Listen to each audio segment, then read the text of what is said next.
want 7B. 7B. 7B. We want 7B. 7B. 7B. We want 7B. 7B. 7B. İnkılap Zindabad. Zindabad. Zindabad. İnkılap Zindabad. Zindabad. Zindabad. আমার দাবি মানিল মানিল মানিল আমার দাবি মানিল মানিল মানিল এই দুই জলিছে জলিছে জলিব এই দুই জলিছে জলিছে জলিব আমার দাবি ন্যায্য দাবি ন্যায্য দাবি ন্যায্য দাবি আমার দাবি মানিব লাগিব মানিব লাগিব মানিব লাগিব আমার দাবি মানিব লাগিব মানিব লাগিব মানিব লাগিব we need justice justice justice we need justice justice justice এই দুই জলিছে জলিছে জলিব এই দুই জলিছে জলিছে জলিব অভিযোগের লগত প্রতারণা নচলিব নচলিব প্ৰায় 24,000 NHM কৰ্মচাৰীয়ে সচলত পেন ডাউন ষ্ট্ৰাইক আৰু মানে ধৰ্ণা কাৰ্যসূচী কৰিছোঁ আমি আমাৰ ন্যায্য প্ৰাপ্তিৰ বাবে আমি আজি ইয়াতে অনশন কৰি আছোঁ আমাৰ 26,000 NHM কৰ্মচাৰী অৰ্থাৎ স্বাস্থ্যকৰ্মী আজি চিকিৎসালয়সমূহক এৰি পেলাই চিকিৎসালয়সমূহৰ ৰোগী এৰি পেলাই ইয়াতে প্ৰখৰ ৰ'দত ইয়াতে ধৰ্ণা কাৰ্যসূচীত বহি আছে এয়া বৰ দুখৰ আৰু পৰিতাপৰ কথা মই মুখ্যমন্ত্ৰী মহোদয়ক আহ্বান জনাইছোঁ হে মুখ্যমন্ত্ৰী মহোদয় আপুনি আমাৰ দাবীখিনি অতি শীঘ্ৰে মানি লওক কাৰণ আপুনি আমাৰ পিতৃতুল্য আপুনি আমাৰ পিতৃ আমি আমাৰ দাবী আপোনাকে জনাম কাৰণ আপুনি নিদিলে আৰু কোনো নিদিয়ে আপুনি সদায় কৈ থাকে যে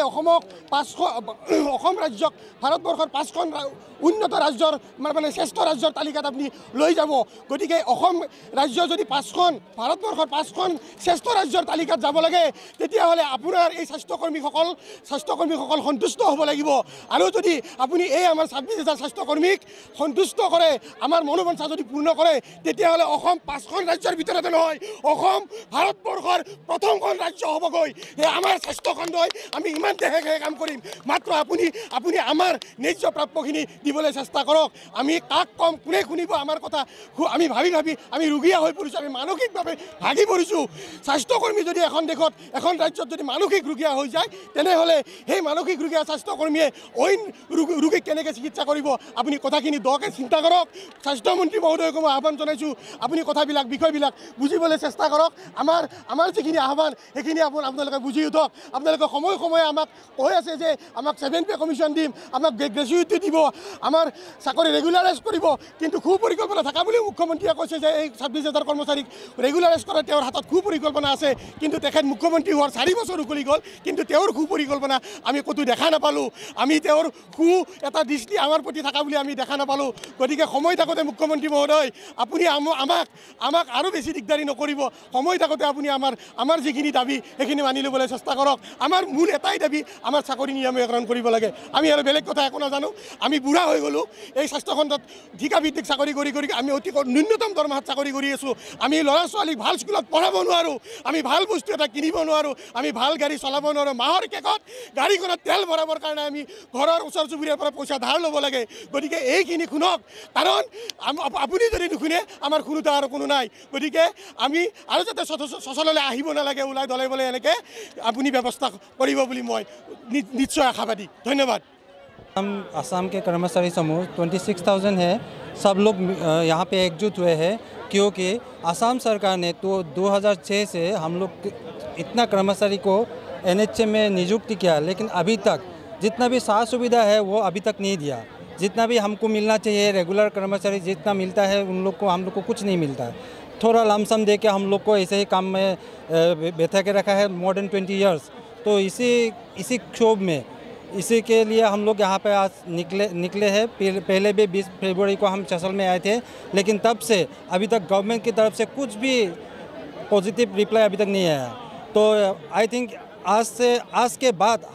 हम यही आशा करेंगे कि गवर्नमेंट हम लोग के बारे में कुछ सोचेंगे और कुछ करेंगे नहीं तो इससे भी ज़्यादा आंदोलन का शुरुआत होगा আপোনালোকৰ জৰিয়তে মাননীয় মুখ্যমন্ত্ৰী মহোদয়ক এটা কথাই আমি জনাবলৈ বিচাৰিছোঁ যে আমাৰ NRCM জন্ম হোৱাৰ পৰা স্বাস্থ্যখণ্ডৰ যি পয়া লগা অৱস্থা সেই পয়া লগা অৱস্থা নাইকিয়া হৈছে আমাৰ MMR IMR সব কমি গৈছে আৰু এই স্বাস্থ্যখণ্ডত যিমান এৱাৰ্ড আনিবলৈ সক্ষম হৈছে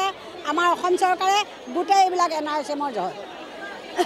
NRCM কৰ্মীয়ে যদি নকৰে আগৰ সেই পয়া লগা অৱস্থালৈ ঘূৰি যাব এতিয়া আপোনালোকৰ জৰিয়তে মই এটাই কথা মাননীয় মুখ্যমন্ত্ৰী মহোদয়ক ক'ব বিচাৰিছোঁ আমাক equal pay for equal work লাগিবই স্পেচিয়েল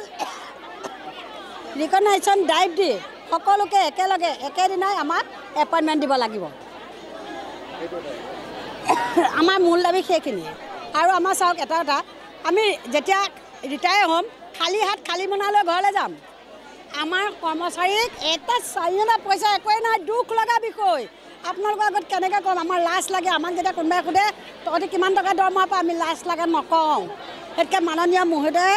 দুখন বজাৰ কৰক এখনত 7 পে 8 পে কমিশ্যন পোৱাসকলৰ কাৰণে আকৌ এখন এই দুৰ্ভগীয়া খাবলৈ নোপোৱা ভিক্ষাৰী NISM কৰ্মীসকলৰ কাৰণে কাৰণ ইমান বৰ্ধিত মূল্যত আমি কিনিব নোৱাৰোঁ আমি খাব নোৱাৰোঁ ইমানেই কি একচুৱেলি আমি NHM কৰ্মচাৰী হওঁ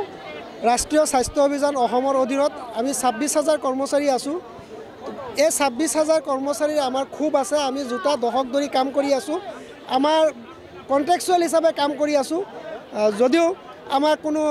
নিয়মীয়া কৰ্মচাৰীৰ দৰে আমাক সমাহাৰত কোনো দৰমহা বা যিখিনি পাবলগীয়া থাকে যেনেকৈ গ্ৰেচুইটি যেনেকৈ ইকুৱেল লিভ পলিচি যেনেকৈ ইকুৱেল হেল্থ ইঞ্চুৰেঞ্চ পলিচি যেনেকৈ equal pension scheme equal bank loan facility service book facility বা অন্যান্য যিবিলাক সা সুবিধা আছে আমি পাই থকা নাই গতিকে এইবোৰ পাবৰ কাৰণে আমাৰ ন্যায্য প্ৰাপ্তিৰ কাৰণে আজি আমি সচলত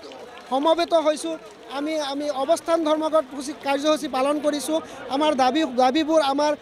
পবিত্ৰ বিধানসভাৰ মজিয়ালৈ ঠেলি দিব খুজিছোঁ যাতে আমাৰ মুখ্যমন্ত্ৰী মহোদয়ে আমাৰ ফালে চাই আমাৰ দাবীবোৰ আমাৰ ন্যায্য প্ৰাপ্তি দাবীবোৰ পূৰণ কৰে এয়াই আমাৰ দাবী আৰু দাবীসমূহ বহলাই ক'বলৈ গ'লে আমাৰ যিখিনি DSS বা DMEৰ আণ্ডাৰত যিখিনি খালী পদবী আছে আমাৰ এই খালী পদবীসমূহ পূৰণ কৰি তথা ৰাজ্যত নতুনকৈ যিখিনি চিকিৎসালয় হৈ গ'ল তাত নতুন নতুন পদবী সৃষ্টি কৰি আমাক NHM কণ্ট্ৰেকচুৱেল এমপ্লয়ীসকলক সেই পোষ্টখিনিৰ বিপৰীতে আমাক স্থায়ীকৰণ বা নিয়মীয়াকৰণ কৰিব লাগে স্পেচিয়েল ৰিক্ৰুইটমেণ্ট ড্ৰাইভৰ জৰিয়তে বিহে নিযুক্তি প্ৰক্ৰিয়াকৰণৰ জৰিয়তে আৰু দ্বিতীয় দাবীটো হ'ল এই বিহে নিযুক্তি প্ৰক্ৰিয়াকৰণ প্ৰৱৰ্তন হোৱালৈকে বা আমাক ৰেগুলাৰ কৰা নোহোৱালৈকে আমাক সপ্তম দৰমহা আয়োগ মতে তথা 2026 চনত অষ্টম দৰমহা আয়োগ প্ৰৱৰ্তন হ'বলৈ গৈ আছে গতিকে সেই অষ্টম দৰমহা আয়োগৰ ৰিকমেণ্ডেশ্যন প্ৰৱৰ্তন হোৱাৰ আগলৈকে আমাক সপ্তম দৰমহা আয়োগ মতে দৰমহা প্ৰদান কৰিব লাগে সমকামৰ সমদৰমহা আদান কৰিব লাগে ইতিমধ্যে 2013 চনত সুপ্ৰিম কোৰ্টৰ সৰ্বমান্য সুপ্ৰিম কোৰ্টৰ এটা ৰায় আছে যে সমকামৰ সমদৰমহা দিব লাগে গতিকে আমি সেই ৰায় অনুসৰি আমাৰ মনৰ বেদনাবোৰ আমাৰ বিধানসভাৰ মজিয়ালৈ আমাৰ মুখ্যমন্ত্ৰী গৰাকীলৈ আমি ঠেলি পঠিয়াইছোঁ তেখেতে যাতে আমাৰ ফালে চাই আমাৰ আশাবোৰ পূৰণ কৰে